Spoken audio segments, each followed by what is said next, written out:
আজি আমি আলোচনা কৰিম আসাম পুলিচ এবিউবি যিটো আপোনালোকে পৰীক্ষা দি আহিছে তাৰ মেথছ পাৰ্টটো যিমান আছে সকলো সলিউশন কৰিম আৰু এই কুৱেশ্যনবিলাক কৰ পৰা আহিছে এইটো মই আপোনাক দেখুৱাই দিম হুবহু দেখুৱাই দিম যে ইয়াৰ পৰা আহিছে বুলি আপোনালোকে ভিডিওটো হৈ থাকিব আৰু শৰ্টকাট টিপছ দিম যেনেকৈ শৰ্টকাট কেনেকৈ কৰি ইয়াক এইটো দেখাই দিম লং ট্ৰিকো দেখাই দিম কুৱেশ্যনবিলাক কেনেকৈ আছিল কি ধৰণে কৰিব লাগে সকলোবিলাক মই দেখাই দি আছো ভিডিওটোত হৈ থাকিব এইটো প্ৰথম দি আছে আমাৰ x plus x by 1 এইটো আমাক a plus b হোল স্কয়াৰত ভাঙিব লাগিব প্ৰথম আমি সমান সমান 7 ক ইয়াত ব্ৰেকেট দি স্কয়াৰ কৰি দিম আৰু 7 ক স্কয়াৰ কৰি দিম তেতিয়া আমি কি পালো চাওক ভালদৰে a plus b whole square x a হয়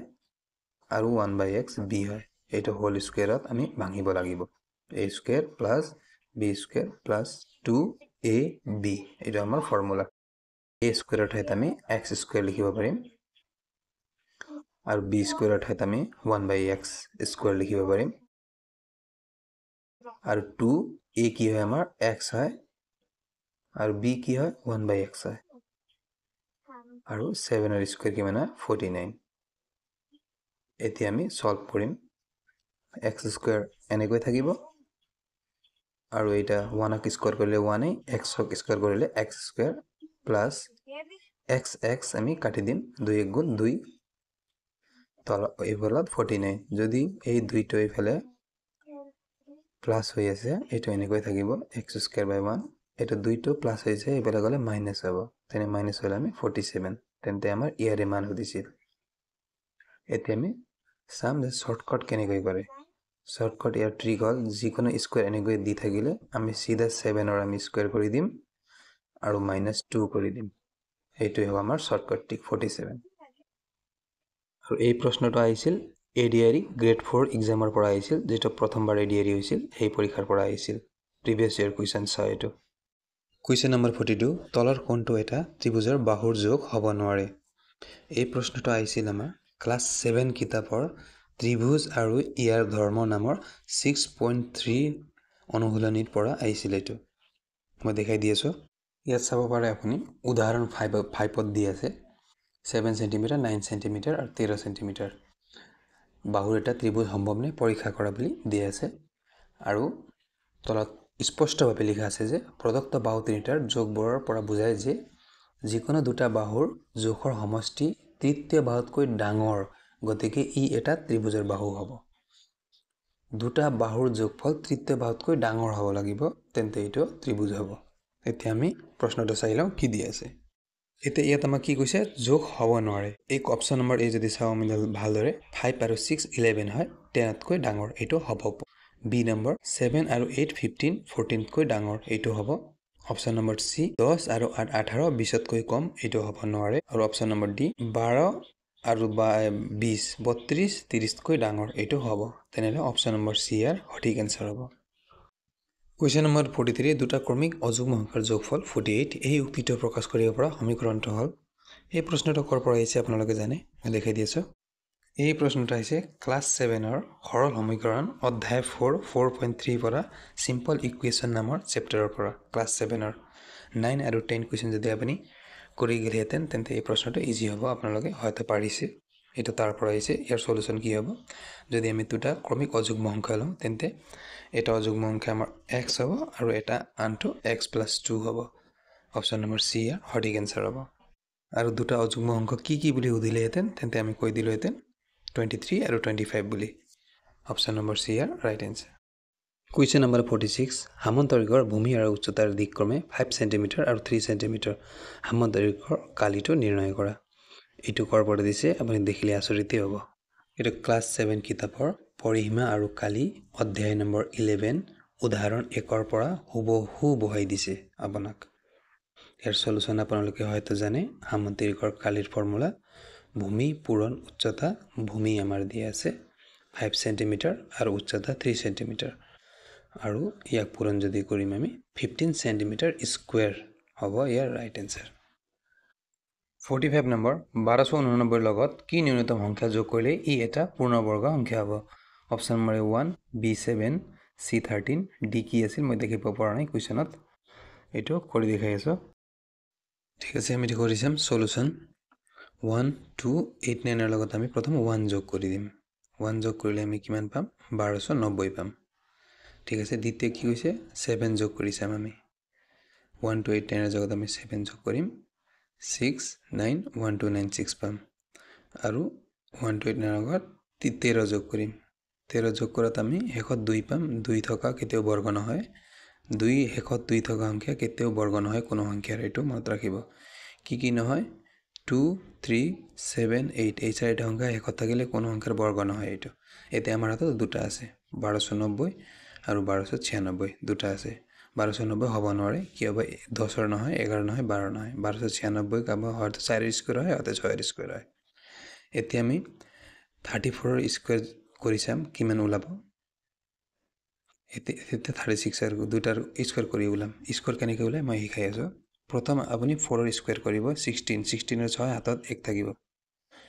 এটা গোটেই অংক পূৰণ কৰিব 3 4 গুণ 12 12 ৰ 2 গুণ 24 24 হাতত 25 25 ৰ 5 হাতত থাকিল 2 এটা 3 ৰ স্কয়াৰ কিমান 9 আৰু হাতত 2 11 1156 এনেকৈ স্কয়াৰ ওলাই শৰ্টকাটত 36 ৰ স্কয়াৰ 6 6 6 গুণ 36 ৰ 6 হাতত থাকিল 3 3 6 গুণ 18 আৰু 2 36 36 আর 3 39 39 আর 9 হাতত থাকিল 3 আর 3 এর স্কয়ার 9 হয় 9 আর 3 কিমান হয় 12 চাওক আমি 36 এর স্কয়ার আমি 1296 পাই গলো তেতে আমি কিমান যোগ কৰি পাইছিলো 7 যোগ কৰি 7 হ'ব ইয়াৰ आंसर 41 নম্বৰ দি আছে যদি এৰ ত্ৰিভুজৰ ভূমি উন্নতিৰ দুগুণ আৰু উন্নতিৰ মান 2x একে হয় তেন্তে ত্ৰিভুজৰ কালি কি হ'ব 8x square x square 2x square 4x square এইটো আমি কৰি চাম আমাক কি দিয়া আছে আমি এটা ত্ৰিভুজ কি ললো এইটো আমাৰ এটা ত্ৰিভুজ হয় ত্ৰিভুজৰ এইটো এটা ভূমি হয় ঠিক আছে ভূমি আৰু এটা আমাৰ উচ্চতা বা উন্নতি যিকোনো এটা কলে হ'ব এইটো আমাৰ উন্নতি হয় এতিয়া আমাক ত্ৰিভুজৰ কালি ওলোৱা ফৰ্মুলাটো কি আছিল আমি জানো যে ত্ৰিভুজৰ কালি ওলোৱা ফৰ্মুলা হাফ পূৰণ ভূমি পূৰণ উচ্চতা বা উন্নতি দুয়োটাৰ এটা হয় এতিয়া আমাক কি কোৱা আছে ভূমি উন্নতিৰ দুগুণ কোৱা আছে উন্নতি আমাৰ 2x দিয়েই আছে তেন্তে আমাৰ কি হ'ব 2x ৰ দুগুণ কিমান হ'ব 2x ৰ দুগুণ আমাৰ 4x আৰু উন্নতিত আমাৰ 2x দিয়েই আছে এতিয়া আমি যদি 2 দি 4ক যদি কাটি দিম তেন্তে 2 বাৰ যাব আৰু 2x কি থাকি গ'ল আমাৰ হাতত 2x into 2x যদি ইয়াক আমি পূৰণ কৰিম 2 2 পূৰণ কৰিলে 4 হ'ব আৰু x পূৰণ কৰিলে x স্কয়াৰ হ'ব এইটো হ'ব আমাৰ आंसर 4x স্কয়াৰ 49 নম্বৰ এইটো কোৱেশ্চন আহিছিল আমাৰ এডিআৰই গ্ৰেড 4 ৰ যোৱা এক্সামত এই বছৰে এনেকৈ কোৱেশ্চন আহিছিল এটা সিম্পলিফিকেশন হয় এইটো কৰিম এই অংকটো কৰাৰ আগত আমি প্ৰথম যেটো মিশ্ৰ ভগ্নাংশত আছে এটা আমি অতি কৰিলাম মাইনাস মাইনাস প্লাস আৰু 1/3 এনেকৈ থাকিব আৰু প্লাস চিহ্নডাল তলত নামিব এটা মিশ্ৰ ভগ্নাংশত আছে এট ব্ৰেকেট এনেকৈ ৰাখিম 9 2 18 2 20 -20 ওপৰত থাকিব তলত 9 থাকিব এতিয়া আমি কি পাইছো এটা ভালকৈ লিখি লম 2/3 plus 1/3 plus -20 ওপৰত থাকিব তলত 9 থাকিব এটা 3 3 আৰু 9 ৰ লসাগু লম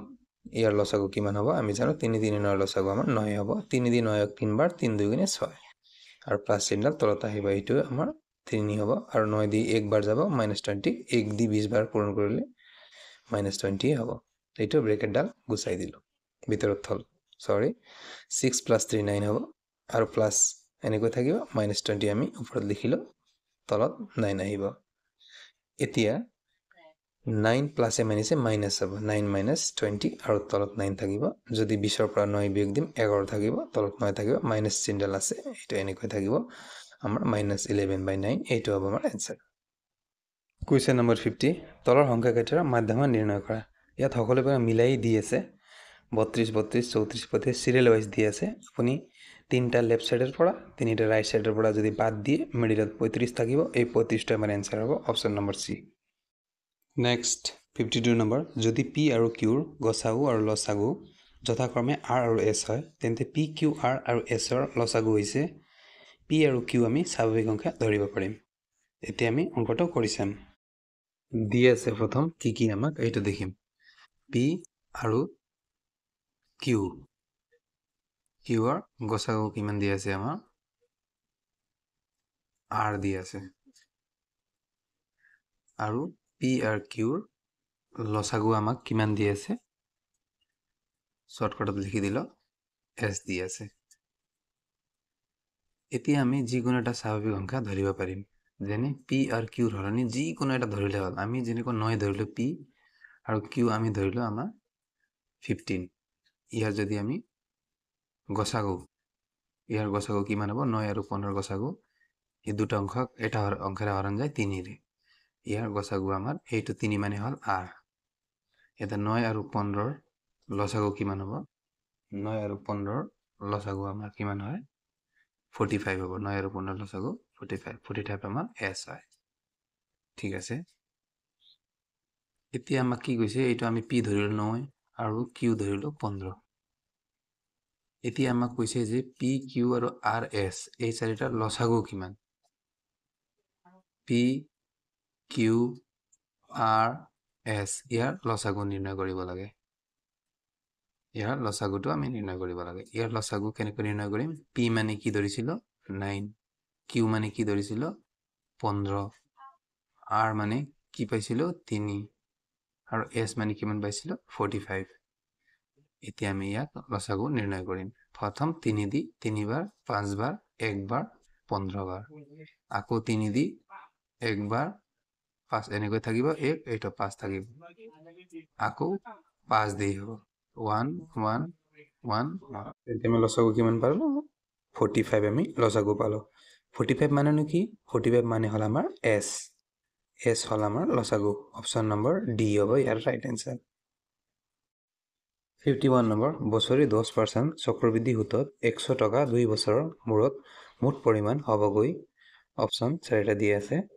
এই অংকটো কৰাৰ আগত মানুহে বিভিন্ন ধৰণে কয় যে সূত্ৰ লাগিব মই কিন্তু আজিলৈকে কম্পাউণ্ড ইণ্টাৰেষ্টৰ কোনো সূত্ৰই নাজানো আৰু প্ৰফিট এণ্ড লছৰ মই কেইটা সূত্ৰই নাজানো তথাপি মই অংকটো কেনেকৈ সূত্ৰ এৰি কৰে মই দেখাই দি আছো ডাইৰেক্ট এমাউণ্ট কেনেকৈ ওলাই এইটো দেখাই আছো মই প্ৰথম কি দি আছে আমাক 10% দি আছে ৰেট অফ ইন্টাৰেষ্ট বছৰি 10% দি আছে তাৰ পিছত কি দি আছে আমাৰ পি মূলধন আমাৰ কিমান দি আছে 100 টকা সমৃদ্ধি মূল বা পৰিমাণ ওলাব দেখাম মই সময় দি আছে 2 ইয়াৰ এতিয়া মই কি লাগে এমাউণ্ট ডাইৰেক্ট এমাউণ্ট কেনেকৈ ওলাই এইটো মই দেখাই আছো প্ৰথম আপুনি ৰেট অফ ইন্টাৰেষ্ট 10% ৰে ভঙাই দিয়ক 10 ওপৰত পাৰ্চেন্টেজ গুছি গলে তলত 100 আহিব যদি আমি এটা হনো এটা কাটি দিম তলত 10 থাকিব আৰু ওপৰত +1 11 হ'ব এতিয়া তলৰটো আমি পি ধৰিম মূলধন ওপৰটো এ ধৰিম ঠিক আছে এইটোই হয় মেইন কথা এতিয়া পি is to a এনেকৈ লিখিম লিখাৰ পিছত পি আমাৰ কিমান দি আছে 10 আৰু এ কিমান দি আছে 11 আৰু কিমান বছৰৰ বাবে দি আছে 2 বছৰৰ কাৰণে আমি দুবাৰ লিখিম তলত আকৌ এবাৰ লিখিম 3 বছৰ দিলে 3 ৰ 10 লিখিলো হয় এতিয়া আমি দুটা পূৰণ কৰি দিম 10 10 গুণ 100 is to 11 into 121 এতিয়া আমাক দিয়া কি আছে পি দি আছে পি সদায় ওপৰত থাকিব আৰু ইয়াৰ পি তলত থাকিব আৰু ইনটু এ 121 টো পূৰণ থাকিব আমি যদি 100 100 কাটি দিম তেন্তে অকল আমি 121 পাম ডাইৰেক্ট এমাউণ্ট আমাৰ ওলাই গল 121 টকা এমাউণ্ট আমাৰ ডাইৰেক্ট 121 টকা ওলাই গল আৰু কোনোবাই হতে যদি চক্ৰবৃদ্ধি সুদ কিমান তেন্তে পি আমাৰ 100 হলে 21 টকা আমি চক্ৰবৃদ্ধি সুদ পাই আছো তেন্তে 21 টকা আমাৰ চক্ৰবৃদ্ধি সুদ বাই চান্স যদি কোনোবাই সুদি দিয়ে 21 টকা আমাৰ চক্ৰবৃদ্ধি সুদ এনেকৈ আপুনি সুদ ওলাব এটো ইজি হয় প্ৰথম ফ্ৰেকশন কৰি ভাঙিব ৰেট অফ পাৰ্চেন্টেজক তাৰ পিছত আপোনালোকে এনেকৈ অনুপাতৰ স্টাইল দি কৰিব সকলোবিলাক ওলাই যাব এইটো হ'ব আমাৰ এনসাৰ 121 কুৱেশ্যন নম্বৰ 44 x অক্ষ আৰু y + 2 = 0 ৰেখাডালৰ মাজৰ দূৰত্ব কিমান হ'ব এই অংকটো আমি চিত্ৰ বনাই কৰিব লাগিব কেনেকৈ হয় কৰি আছো প্ৰথম আমি y + 2 0 দিয়া আছে y এর ভ্যালুটো উলাই লম y এর ভ্যালুটো +2 ইফালে গলে -2 হ'ব তেন্তে x অক্ষৰ পৰা যদি x অক্ষ আমাৰ চাই আছো এটা -x আছে এটা +x আছে x অক্ষৰ পৰা -2 কোন ফালে হ'ব -2 y -2 তল ফালে হ'ব -2 তেন্তে x অক্ষৰ পৰা -2 কিমান দূৰত্বত আমি দেখা পাই আছো যে x অক্ষৰ পৰা -2 -2 দূৰত্ব মানে 2 একক দূৰত্বত অপশন নম্বৰ এ আমি ৰাইট আনসাৰ দিব পাৰো আশা কৰিছো বুজি পাইছে 47 নম্বৰ বছৰি 10% সৰল উত্তৰ হাৰত কোনো মূলধন কিমান বছৰত দুগুণ হ'ব? যোৱা এডি গ্ৰেড 3 লেভেলৰ ক্লাছ 12 এক্সামৰ এই কুৱেশ্যন আহিছিল। এতিয়া ABBত আহিছে। ইয়াৰ এইটো কেনেদৰে কৰিম আমি দেখাই আছোঁ। প্ৰথম আমাক তথ্যবিলাক কি কি দি আছে এইটো লিখি ল'ম। প্ৰথম আমাক ৰেট অফ ইণ্টাৰেষ্ট R দি আছে আমাৰ 10%। ঠিক আছে। তাৰপিছত কিমান দি আছে মূলধন P দি আছে আমাৰ নাজানো, আমি X ধৰি লওঁ আৰু দুগুণ হ'ব মানে আমি 2X ধৰি লওঁ। এনেকৈ চাইডত লিখিব 2X বুলি। তাৰপিছত আমাক Xৰ পৰা 2X হৈছে বুলি কৈছে। কিমান সময় আমি নাজানো। এতিয়া আমি ইণ্টাৰেষ্টটো কিমান পাম? ইণ্টাৰেষ্টটো 2Xৰ পৰা X মাইনাছ কৰিলে কিমান পাম আমি? 2Xৰ পৰা X যদি মাইনাছ কৰিম তেন্তে আমি ইণ্টাৰেষ্ট পাই যাম। 2X মাইনাছ X কিমান হ'ব? ছিংগল X হ'ব। এইটো X আমি কি পালোঁ? এইটো আমি ইণ্টাৰেষ্ট পালোঁ।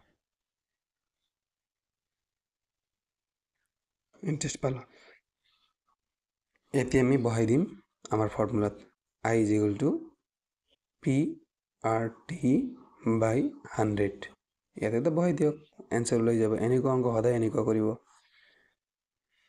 X সমান I X দি আছে, P X দি আছে, আৰু আমি ৰেট অফ ইণ্টাৰেষ্ট 10%, সময় আমি নাজানো, T লিখি দিলোঁ, তলত 100 থাকিব। কেতিয়াবা এনেকুৱা প্ৰশ্ন দিয়া থাকে যে আপোনাক সময় দিয়া থাকিব, ৰেট অফ ইণ্টাৰেষ্ট ওলাব দিব, কিমান বছৰত 2 গুণ 4 গুণ এনেকৈ দেখাব। Xৰ লগত আমাৰ 10 পূৰণ হ'ব, ওপৰত যাব আৰু ওপৰৰখিনি তলত নামিব, X তলত নামিব আৰু T আমাক ওলাব লাগে। আমি X যদি কাটি দিওঁ তেন্তে আমি আৰামছে 10 পাই যাম, সময় 10 বছৰ। এইটো আমাৰ এনচাৰ। এই অংকটো এনেকৈ কৰিব, যেতিয়াই ক'ব আপোনাক 2 গুণ 3 গুণ মূলধনক X ধৰি কিমান কৈছে এইটো আপুনি মাইনাছ কৰি দিব, ইয়াৰ এনচাৰ ওলাই যাব। এনেকৈ কৰিব এইবিলাক অংকটো। ফটো দেখাই আছোঁ। ধৰক এটা কোনো নিজৰ মূলধনৰ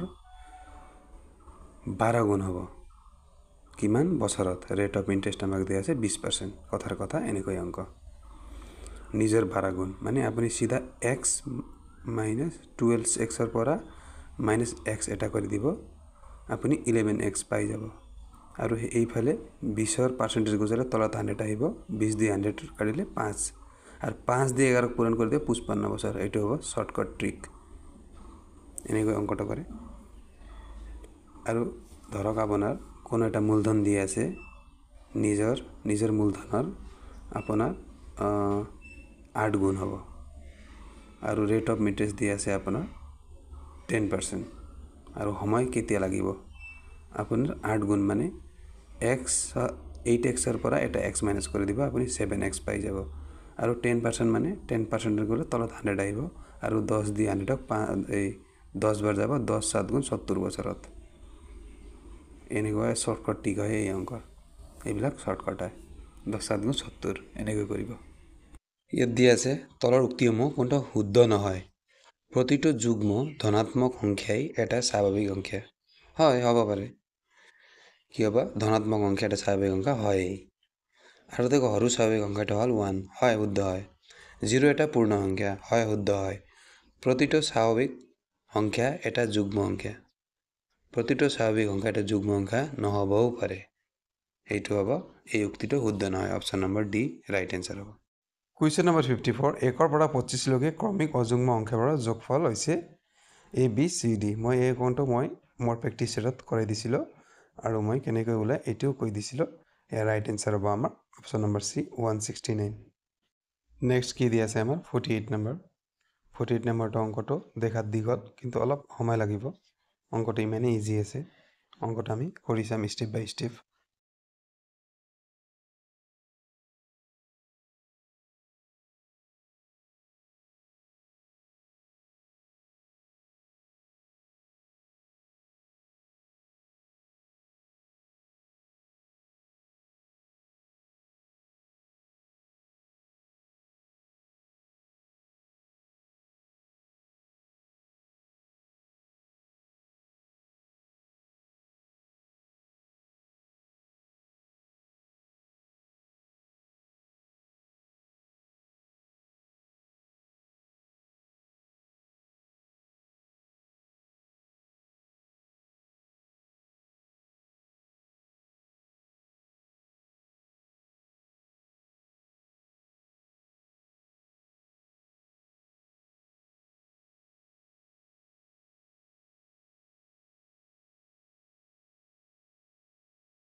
প্ৰথম এ 10,000 টকা লৈ যোগদান কৰে, বি 6,400 টকা লয়। ষ্টেপ 2,